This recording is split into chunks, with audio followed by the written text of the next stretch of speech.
உலகின் மிகவும் ஆபத்தான பயங்கரவாதி 20 ஆண்டுகளாக எப்படி தப்பித்து ஓடினான் தெரியுமா?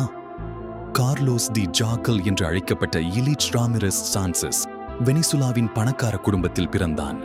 லண்டனில் சட்டம் படித்துக் கொண்டிருந்த இந்த மாணவன் திடீரென்று சர்வதேச கொலையாளியாக மாறினான். 1925 அவன் செய்த காரியம் உலகையே அதிர்ச்சிக்குள்ளாகியது. வியன்னாவில் உள்ள ஓபெக் தலைமையகத்தை தாக்கி 60 எண்ணெய் அமைச்சர்களை பணைய கைதிகளாக பிடித்தான். விமானம் ஒன்று கேட்டு பல நாடுகளுக்கு பறந்தான். டிசைனர் உடைகள் அணிந்து ஷாம்பெயின் குடித்துக்கொண்டே ஐரோப்பா முழுவதும் வெடிகுண்டு தாக்குதல்கள் நடத்தினான்.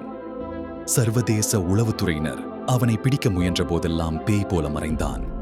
1934 சூடானில் பிரெஞ்சு உளவாளிகள் அவனுக்கு மயக்க மருந்து கொடுத்து சாக்கில் வைத்து பாரிசுக்கு கடத்தினர். இப்படித்தான் உலகின் மிக ஆபத்தான தப்பியோடிய குற்றவாளியின் கதை முடிந்தது.